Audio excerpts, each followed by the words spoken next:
Okay, ladies, can we bow our heads so we can start? Dear Heavenly Father, we thank you for this day. We thank you that we all woke up and were able to get here. We thank you for the blessings that we receive meeting together, and we thank you for your love and faithfulness. We ask that you be with Fran today, prepare our hearts to receive the message that she will be sharing with us. And we thank you for everyone that's here and for everyone who's attending online. We give you praise and thanks in Jesus' name. Amen. All right. Wow. Nice group today. What we're trying to do here is start off. We're not actually reading Isaiah at the moment. What we're trying to do is build a background so you understand historically why Isaiah was called to the ministry, what his purpose was, what was going on in his life and in the time period in which he lived, so that it would help us to understand what he wrote as we read through the book of Isaiah. So I was talking last week a little bit about some of the references and materials that I've used, and I told you I'd bring, these are two, in particular this book right here. This is written by Jeff Scroggins. He's a pastor, administrator, missionary, and so on. He has done a verse-by-verse commentary on Isaiah, which has been very helpful for me, because, I mean, I didn't have to go write down everything. He had already written it down. So some of his stuff I've used. This is another book, and I think you might, I think this went with a Sabbath School quarterly at some time, at some point. But it doesn't cover every chapter. It just covers certain selected ones. But there's some really good stuff in here. So I have used this one, of course, the Bible commentary. I've used Prophets and Kings. At least those four books have been my primary source of trying to create the lessons and the commentaries that I give to you after you read your report. All right, so last week we had left off, and I don't know if everybody has the papers that you should have. I don't even know where the first one is. It's the single page. Yeah. Does everybody have the single page that says the role of Israel in Bible prophecy? No. Okay, we'll go make some more copies. Oh, we need some more. Okay, well, we read that. Anyway, we stopped on the page. It says, at the middle of the page, it says the ideal, how the plan was to operate. That's where we stopped. So if you have that paper, that's where you need to be. What we picked up from the first part of this is that God had planned to use Israel to demonstrate his character to the world. They had come into an agreement, a covenant agreement with God, that they would be his people and he would be their God, and they would carry the message of God's character and God's love and God's plan of salvation to the whole world. Well, we know they didn't do that. And so I don't know why God chose them. I've always felt he picked the most difficult people on the face of the earth to deal with, because they were constantly creating problems. And these are addressed in Isaiah's book and his messages to Israel. God's displeasure with them. And there is a quote, the last quote before we get to the ideal, how the plan was to operate, a quote from Desire of Ages that I think was really good, and I'm going to reread it again. It was demonstrated before the universe that apart from God, humanity could not be uplifted, and that a new element of life and power must be imparted by him who made the world. And so maybe that was the reason he did pick them, to show that the whole universe, that without him in a person's life, there was no way of solving the sin problem. So that's where we had stopped originally. Now what I've been doing with this is I've been reading that. You follow along, underline stuff, whatever you want to do. This is your paper to keep. And now we are at the place how the plan was to operate. So God has a plan. He gave the plan to Israel. As we read through this, see if this reminds you of a particular country. First of all, it says God placed Israel in Palestine, the crossroads of the ancient world. And then he gave them every facility to become the greatest nation on earth. His purpose was to set Israel high above the nations, and these nations would recognize the superiority of living under the government of God. God promised unparalleled prosperity, temporal and spiritual, as the reward for putting into practice the righteous and wise principles of heaven. This would be the result of the wholehearted cooperation with the will of God as taught by the prophets, and of divine blessings added to human efforts. I have a pathetic little map. I've searched for good maps, but I don't know how many y'all can see. And I don't expect you to see the details on it, but this is the Old Testament world. And Israel is at the crossroads. So Israel is here in this area here. And so here's Africa, and here's the Middle East, and here's Europe over here, and here's Asia over here. So they're right in that spot there next to the Mediterranean Sea where God placed them. Ideal spot. All right, so now let's look at the success. Let's look at what they were going to gain from this relationship with God, with this covenant relationship, if they would maintain it. First of all, they would have holiness of character. Without the character of God in them, Israel would only be harmed by material prosperity. Spiritual prosperity had to come first. The second thing God would give them would be blessings of health. Feebleness and disease were to disappear entirely from Israel as a result of the strict attention to healthful principles. Thirdly, they would be superior intellect. Cooperation with the natural laws of body and mind would result in ever-increasing mental strength and vigor of intellect, keen discrimination, and sound judgment. They would be far advanced of other nations in wisdom and understanding, and a nation of intellectual geniuses. The fourth thing God would give them, skill in agriculture and animal husbandry. In cooperating with God, the people would be able to... Whoa, thank you. I got it up here somewhere. Y'all.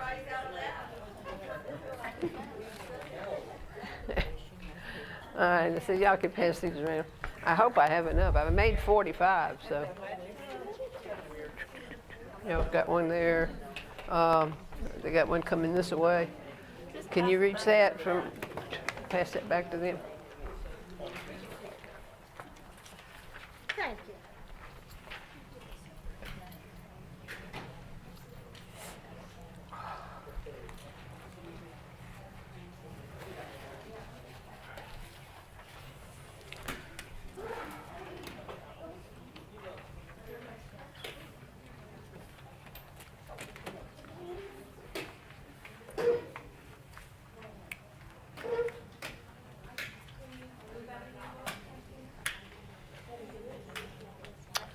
All right, see at the top of the page where it says number 4. That's where we are.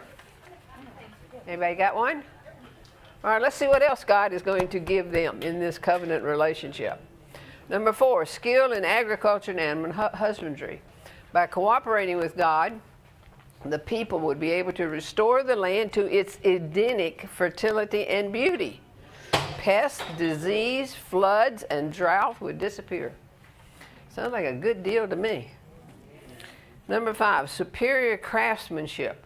Israel would acquire a high degree of inventive genius and ability as artisans. Technical know-how would render made in Israel superior to all others.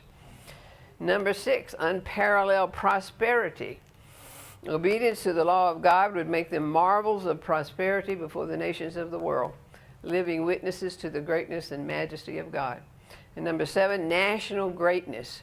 As individuals and as a nation, God proposed to furnish every facility to become the greatest nation on earth. They would be an honor to his name and a blessing to the nations around them. Unfortunately, Israel decided they didn't want that, decided not to take God up on that. Does this remind you of any other nation? United States. The United States. We have inherited all that. So God has blessed us immensely with so many of these very things right here. But it won't stay forever if we don't follow him. What?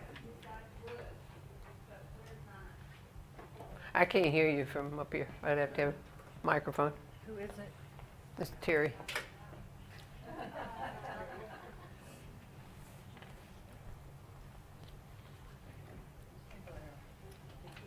the key word is would.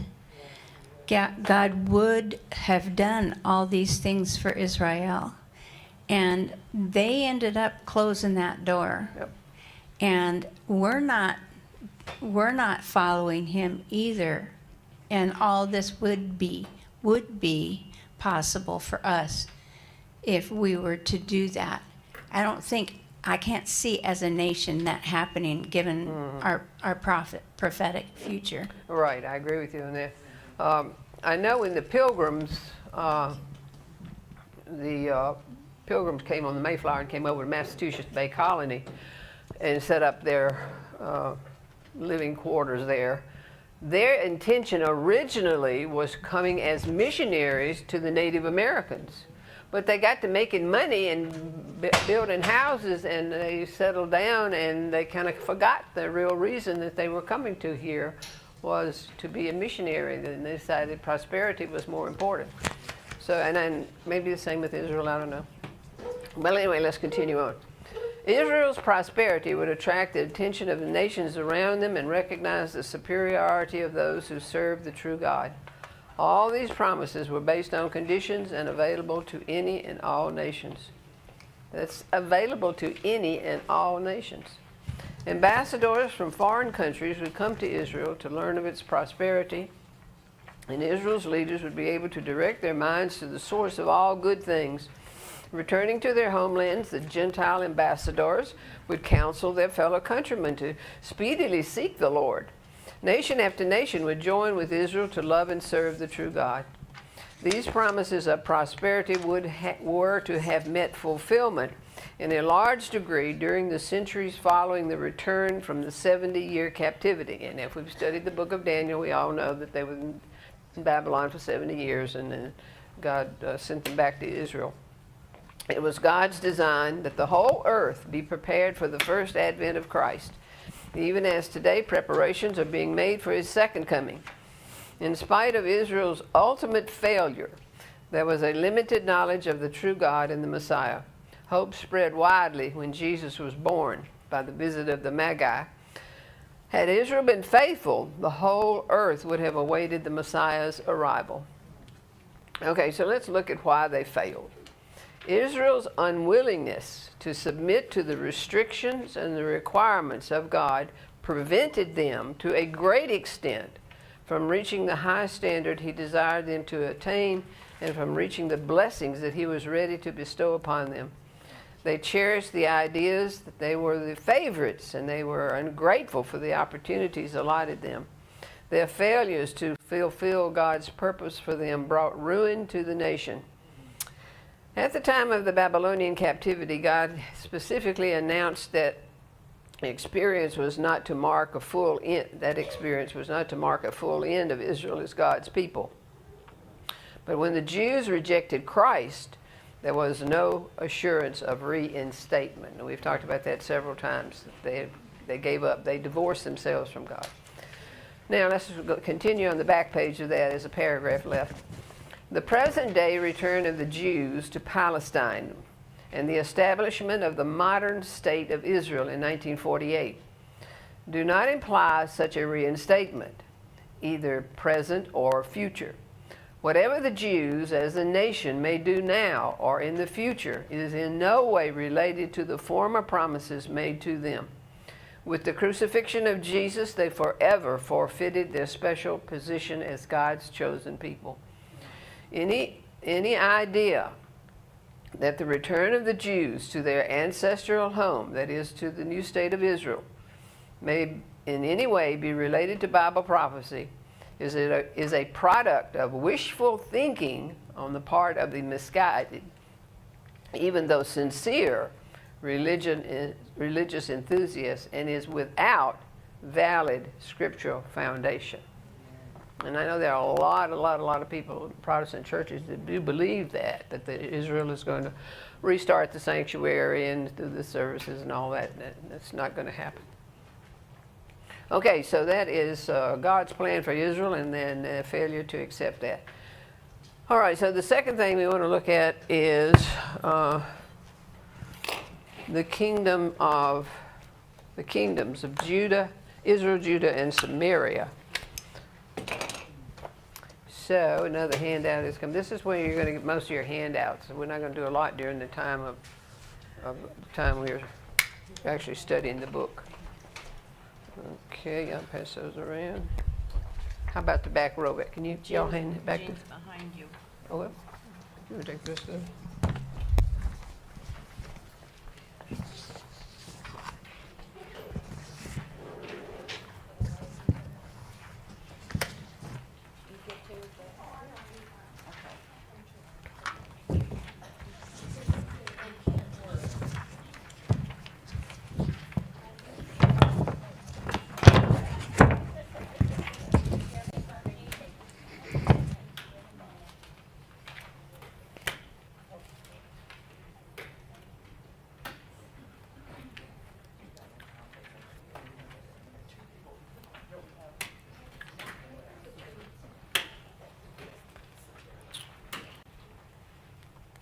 Everybody got one?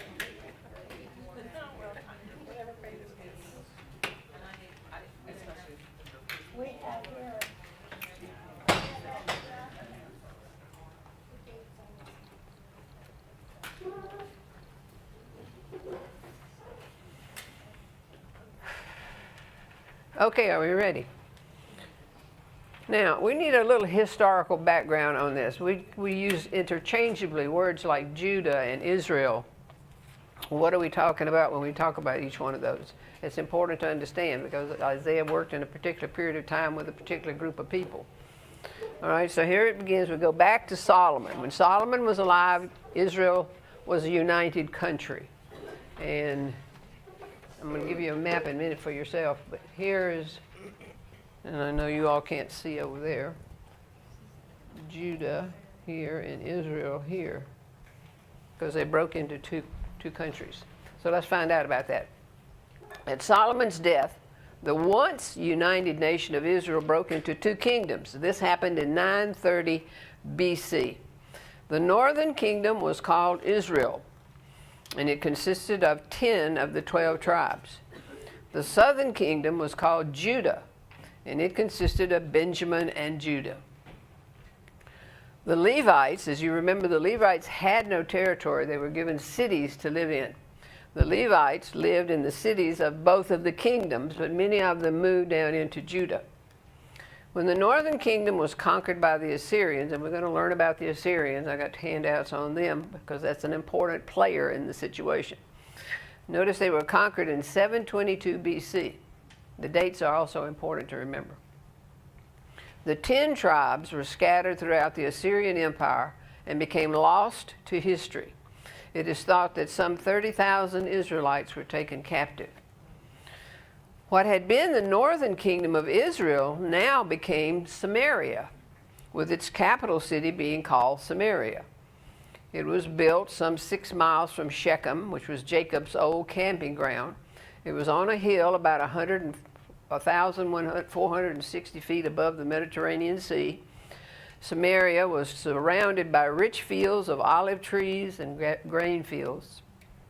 After the 10 tribes of Israel were carried away, they were replaced by people from Babylon, from Syria, and from Upper Mesopotamia.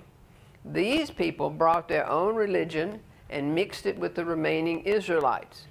They adopted the religion of Yahweh. Even though the Samaritans were worshiping the God of the Jews in the kingdom of Judah regarded the Samaritan religions as impure. And you remember, Jesus with the woman of the well. Why are you, a Jew, talking to me, a Samaritan? And that's why he said it, because it was a conglomeration of mixtures of religions, and the Jews in Judah and Jerusalem area did not like the Samaritans at all. And also the story of the Good Samaritan, the man that stopped. That was unusual for a Samaritan to help a Jew. They hated each other. When the Jews returned from the 70 years of captivity in Babylon and began to reestablish their religion, the Samaritans offered to help. But Zerubbabel and Jeshu and other leaders of the Jews rejected this offer outright. They had learned their lesson in captivity of how dangerous it was to corrupt a religion. So they have swung the pendulum all the way to this side. And at first they were worshiping idols, and now they don't dare look at an idol. Okay, so they've gone from one extreme to the other. They wanted to isolate the Jewish people from any false religion. And as a result of this attitude, increasingly deepening hatred developed between the two nations. The Samaritans worked against the returned Jews during the building of the temple in the time of Cyrus. Remember, Cyrus was king of Persia.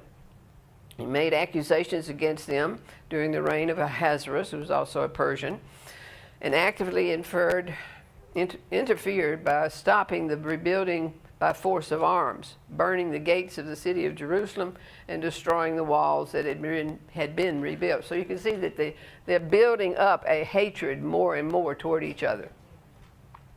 The hatred between the Jews and the Samaritans had not decreased by the time of Jesus. For this reason, most pilgrims traveling to Jerusalem from Galilee avoid passing through Samaria. The religion of the Samaritans did not differ much from that of the Jews in the time of Jesus. They both accepted the 5 books of Moses. They expected the Messiah to come. However, their religious beliefs were more liberal than the Orthodox Jews. Jewish Christians did not discriminate and accepted the Samaritans as equals. So you got the Orthodox Jews discarding them and the Christian Jews accepting them.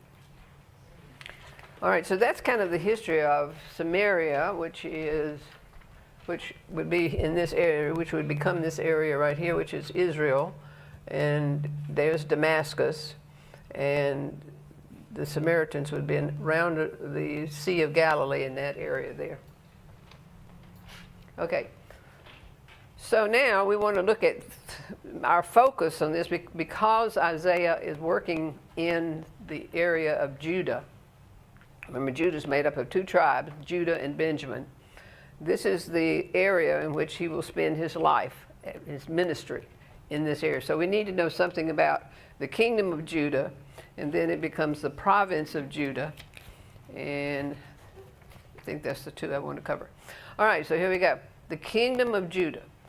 After Solomon's death, remember that was in 930 BC, the 10 northern kingdoms, or tribes rather, broke away from Judah, and for about 345 years, 19 kings, all of them descended from David, plus 1 wicked queen, reigned over the southern kingdom. Repeatedly there was war with the northern kingdom, and occasionally with invaders from foreign nations had to be met. During the last years of the kingdom of Judah under Ahaz, it became a vassal state of Assyria. After the fall of the city of Samaria in 723 to 722 BC, Judah's northern border was adjacent to the Assyrian Empire. During the next 100 years, Judah paid a heavy tribute to the Assyrians. Not doing so would provoke the Assyrian invasion as it did in the time of Hezekiah. Hezekiah's son, the evil Manasseh, was carried into Babylon and imprisoned. That's just a little side note on there, because he followed his father as king. He was one of the most wicked of all kings and reigned for 52 years. By the time Babylon had risen to power and overthrew the Assyrian Empire, Judah, and particularly the city of Jerusalem, was captured 3 times by the Babylonians before being destroyed by Nebuchadnezzar in 605 BC. I think that was the year Daniel was taken into captivity by Nebuchadnezzar back to Babylon. So that date we have seen before. During the 400 years of Judah's history, the worship of God was frequently accompanied by the worship of pagan gods. Although the country did not expect or experience the depth of idolatry as found in the northern kingdom of Israel, Judah was practically a semi-pagan nation during the times of the kings.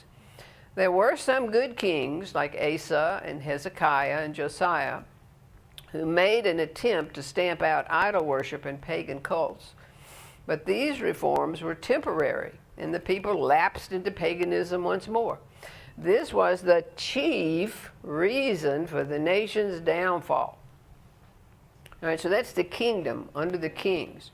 Then we have the province of Judah. Same place, different situation for government. All right, so here we start with the Babylonian exile. We've studied that in our study of Daniel, the exile of the people of Judah from 605 to 536 BC. It ended the reign of the kings, and Judah became a province. First it was under Babylon, then under Medo-Persia, then Greece, then Rome. Does that remind you of the statue in Daniel 2? Okay, so Judah was a province under all of those. Maybe that's one of the reasons God chose those kingdoms to put into the great image of Daniel 2. Instead, because I always wondered why he didn't put Assyria. Assyria was a greater kingdom than any of these. It was one of the most powerful and largest kingdoms in the world, and yet it's not even mentioned by God in the Daniel 2 metal image. So it could be that because Judah was not a province yet. Okay, that's just my thinking. I don't know. Through the 70 years in captivity in Babylon, Judah retained its national identity, which the 10 tribes did not. When they were sent into captivity, they assimilated among the people, and soon that's why they disappeared, because they intermarried with the people that were around them. But the Jews, the Judean people, did not do that. And here's the reason. This was due to the leadership of men of strong national and spiritual consciousness, such as Jeremiah, Daniel, and Ezekiel. When Cyrus, the Persian king, gave his permission to the Jews to return to their homeland, about 50,000 of them were prepared to leave Babylon. Under a strong secular and religious leaders like Nehemiah and Ezra, they rebuilt the temple and resumed their political life as a nation under the Persian Empire. The 70 years of exile had served as a refining process, for paganism and idolatry was never a problem again. Cured them of it. Jerusalem was again the capital city. The province was governed by a governor. Does anybody have that? No, we don't have that. I don't know where that would be. I don't think I have a copy of that. Do you want me to go make some? You can make some, and y'all, it's only just 2 or 3 paragraphs. You can just listen to me read it. We need,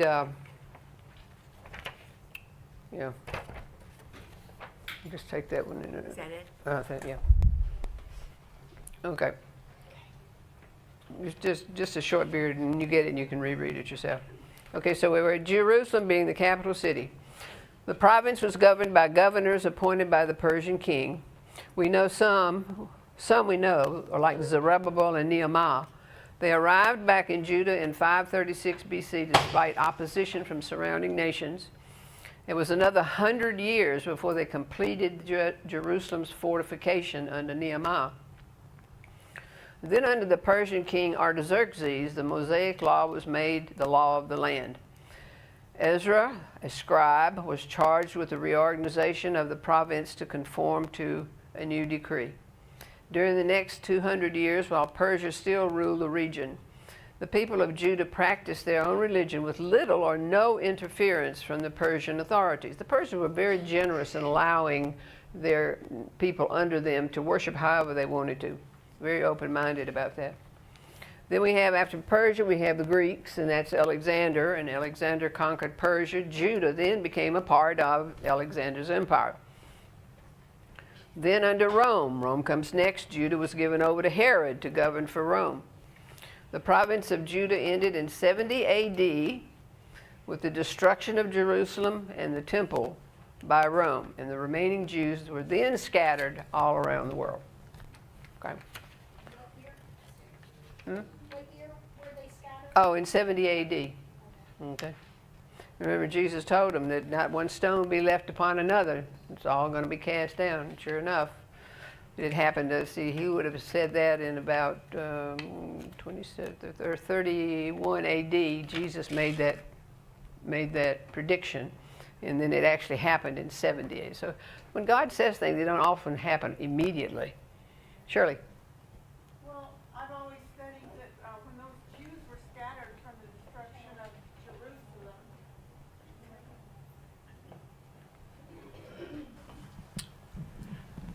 Bob likes this part because when the Jews were persecuted after Jesus' death and the stoning of Stephen, it scattered them away from Jerusalem, of course, but that was the beginning of the Christian church, because everywhere these refugees fled, they were taking the gospel of Jesus. Many of them had seen him even in Jerusalem. That's true. So that was literally considered the beginning of the Christian church in the then known world. Yeah.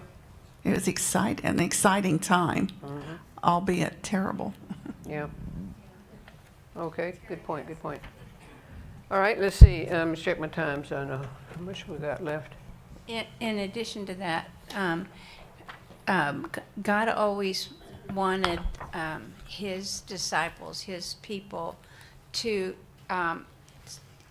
cover the earth. You know, Yeah, don't stay in spread one place. out. Yeah, don't stay in one place, and that's how he always wanted the gospel spread, and yeah, Israel really got it backwards. They really did. They didn't. What a mess. So okay, I have a map for you, and you'll need this for what's coming up. The last copy with the paragraph I will have for you before you leave. The office is locked. Let's see. I don't think I have enough to give you.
In addition to what was said about spreading the message abroad, even in our own Adventist society, our congregations, we tend to congregate together instead of moving out. And I don't know how many of you remember the Dime Tabernacle, the situation there, where Ellen White talked about we need to move out instead of clinging together. You cannot spread the gospel if you cling together. You need to move out into the community. And we tend to suffer from that. Yes, and the gospel does.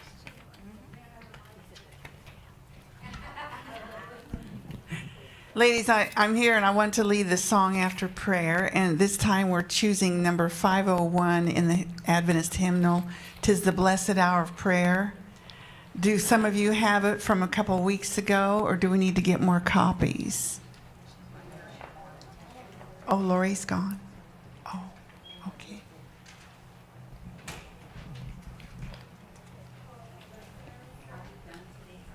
No, I can't. I said I wanted to use it. I don't see it anywhere.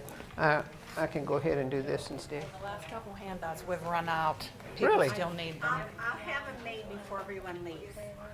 Okay, well, can you try this one?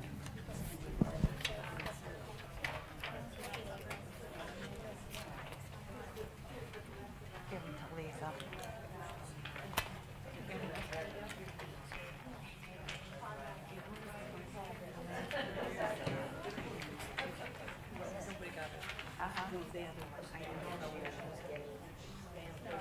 No, this is a new one.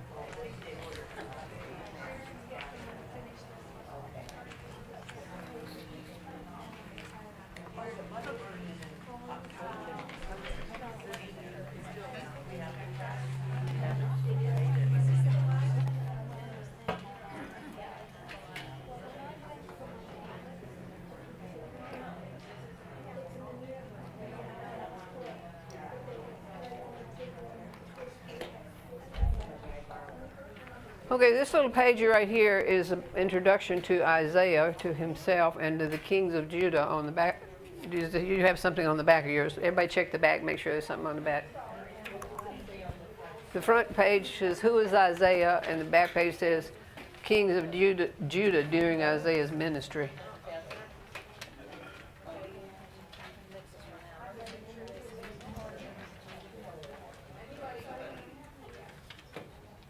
Anybody still need who was Isaiah?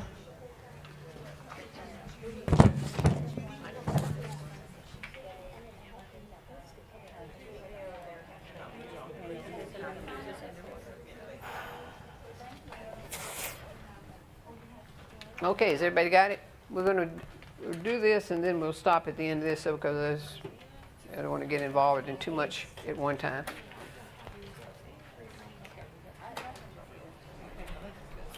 All right, it says Isaiah was the son of Amoz. He was an eloquent, educated, cultured man called by God as a youth. How many times God uses young people as called to go and do something important for him? He fully dedicated his life to God's services after receiving a vision of God in his heavenly temple. God's infinite holiness of character deeply impressed Isaiah. Isaiah came to the prophetic office toward the close of Uzziah or Azariah. He goes by both of those names. His reign, he was one of the kings, 790 to 739 BC. He served kings Jotham, Ahaz, Hezekiah, who died in 686 BC. His ministry spanned a half a century. Isaiah prophesied from 739 to 688 BC, so he was about 100 years before Daniel. To a nation, he prophesied now to a nation, which would be Israel, or would be Judah, that had turned a deaf ear to the Lord. Instead of serving him with humility and offering love to their neighbors, the nation of Judah offered meaningless sacrifices in the temple and committed injustices throughout the nation. The people turned their backs on God and alienated themselves from him, which created the need for Isaiah's pronouncement of judgment with hope that God's people would return to him. So the whole book, especially chapters 1 through 39, is just God pleading with them, telling them what they're going to do, for what he will do for them, or what he's going to do to punish them if they don't get their act together. Isaiah wrote from his home base, so he lived in Jerusalem, beginning about the year 740 BC. That's an important date to remember, so we give an era, a time period in which this man lived. He is recognized as the greatest of the Hebrew prophets. He lived in Jerusalem and served as political and religious counselor to the nation of Judah. Isaiah attempted to hold Judah steady and loyal to God during the turbulent and uncertain years that saw the dissolution of the northern kingdom of Israel and their captivity in 722 BC due to repeated invasions by Assyria and, of course, Israel's rebellion against God. Isaiah fearlessly rebuked the sins of the people. He counseled the rulers to rely on God instead of entangling themselves with foreign alliances. He foresaw the coming 70 years of Babylonian captivity and wrote at length concerning the glorious restoration that will culminate in the coming of the Messiah and the establishment of his eternal kingdom should God's people cooperate with him. Isaiah's influence was largely responsible for the reformation effected by Hezekiah, whom Isaiah encouraged and guided throughout his reign.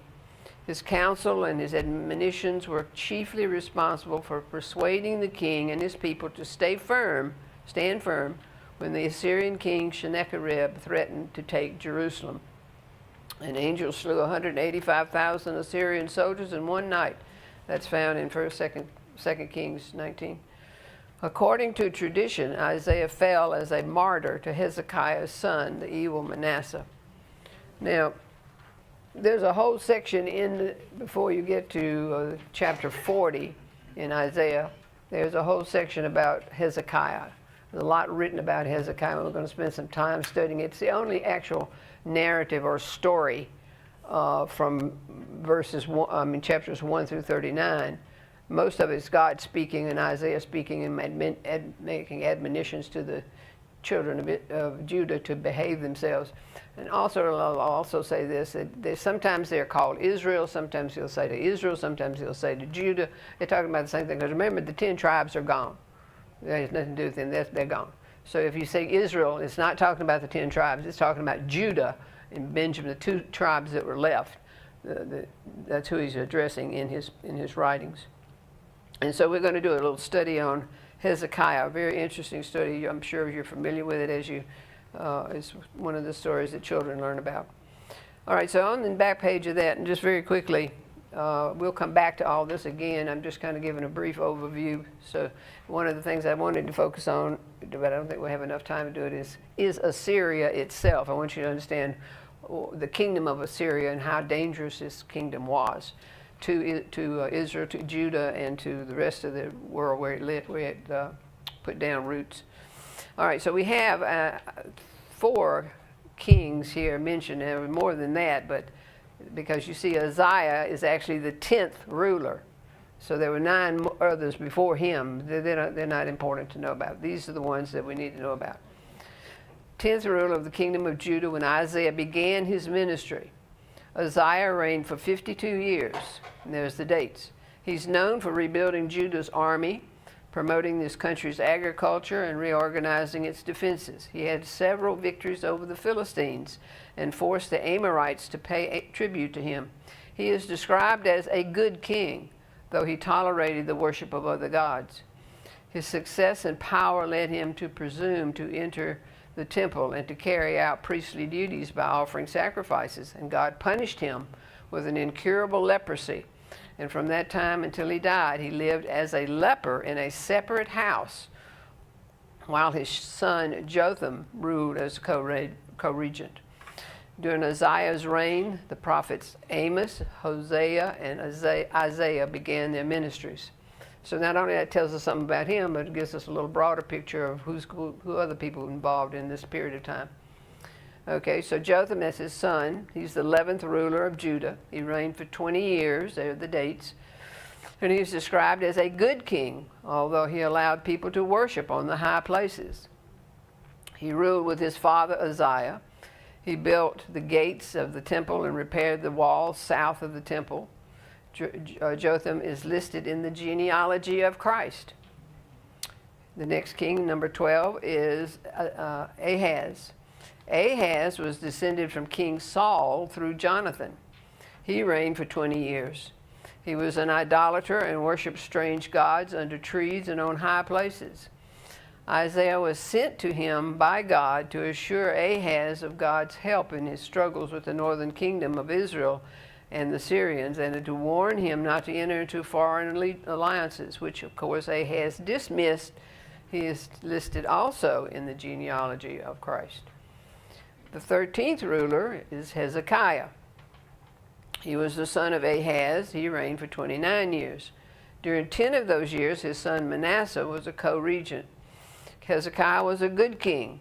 He broke with his father Ahaz's evil practices. He repaired and cleansed the temple, reorganized the religious services, celebrated the Passover. He removed the high places and the idols, even destroyed the bronze serpent that Moses had made. It had become an idol. His reign was prosperous. Hezekiah built stone cities, fortified the walls of Jerusalem. He engineered bringing water inside Jerusalem by cutting a tunnel 1,745 feet long from the springs of Gihon in the Kidron Valley to a lower pool inside the city. It is still there today. He is best known for his brave fight against the Assyrians and for his faith in God's protection when threatened with destruction by the Assyrian army. So those are the kings of the times of Isaiah that you'll need to be familiar with.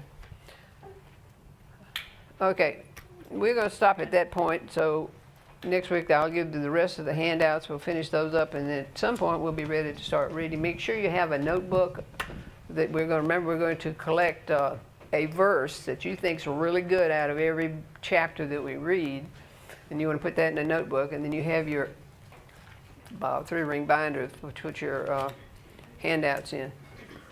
Will we do chapter 2 with the verse? Say Fran. It depends. Fran? Chapter 2 of Isaiah. Yes, because this week we were to do chapter 1 and choose a verse.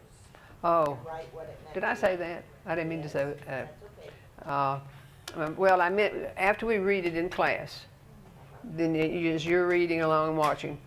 Oh, I like that when you may put a little dot by it. Then you come back and copy it down. I was thinking of doing it in class, taking about 5 to 7 minutes, the very end of the class period, if we finish the chapter. Some of the chapters are long and we may not finish them. But if we get them to the end of the chapter, then you would write it down. If you did that already for chapter 1, that's fine. But we won't get to that quite yet. Probably be another Monday or so before we do that.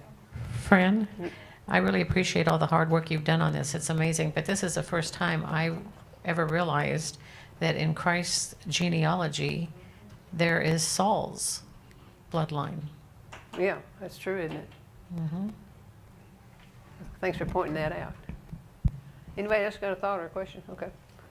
Terry, I have your papers that you asked me for, so don't forget to see that. If I tell you I'm going to do something, I'm going to do it. Excuse me, if you have the Disney Channel, there's a part of it that talks about Bible stories, and one of them's on the Assyrians. And it talks about how when they took over that part of Israel, their practice was to deport everybody in the area out to some other area because it cut down on them rising up against the Assyrians. So it's quite interesting, actually. I don't know if the whole thing is factual as we would believe it. And where but is it found? It's on the Disney Channel. There's a specific, they have all the different, they have nature stories, Oh, things okay. on the planet. One of them is on the history of the Bible. Oh, I didn't And know it that. has, I was watching it last night, so you started talking That's about, I've interesting. heard that. Yeah, write down what you've been looking at. That's good. It's been on over the free on one of the, all the story. Okay. Also talking about the different parts. Sorry, I forgot. Excuse me, please. There's also the series, I think that's been on lately, we've been watching it on Story TV, which is over the air free, because we don't have cable. And they've been going into the wonderful. It's been really interesting to follow what's been going on. So it is free for people that don't have cable. You just have a good antenna. Okay, thank you. Anybody else?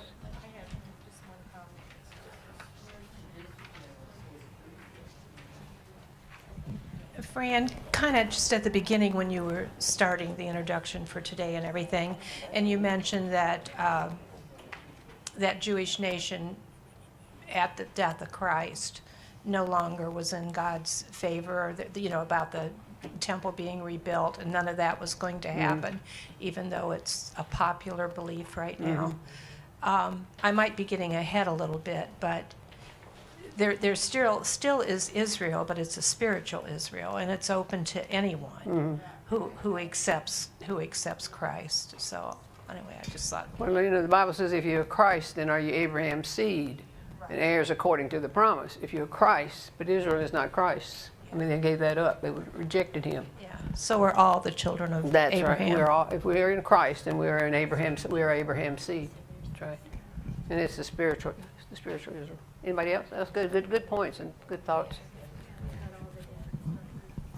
Before we close, I'd like to mention the birthdays. Okay. Jean Brown has a birthday on Wednesday the 5th. And why don't we just sing to her now? She's been gone a while, and I'm sure this is in. I will hear about this at lunch. But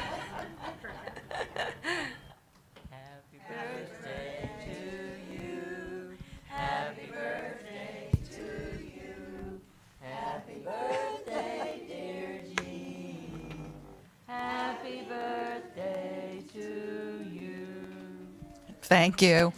that was pretty bad.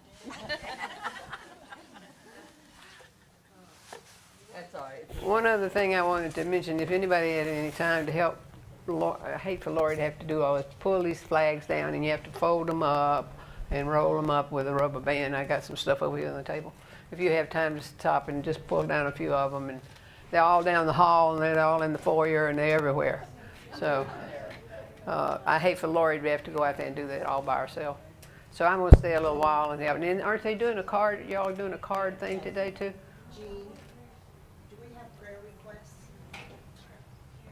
Does anybody have prayer requests?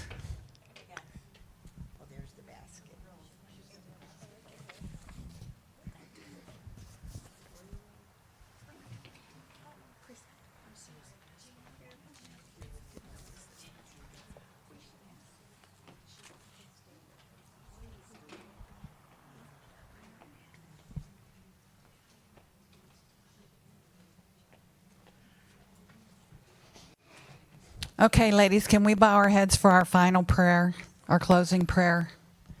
Dear Heavenly Father, we thank you for this day, for the opportunity that we have to come and be together here. We thank you for everyone online. We ask for safe traveling mercies for everyone who's traveling home. And help us to mull over and let it be ingrained into us what we've learned today. And we thank you for Fran's patience and perseverance in her teaching. And we give you praise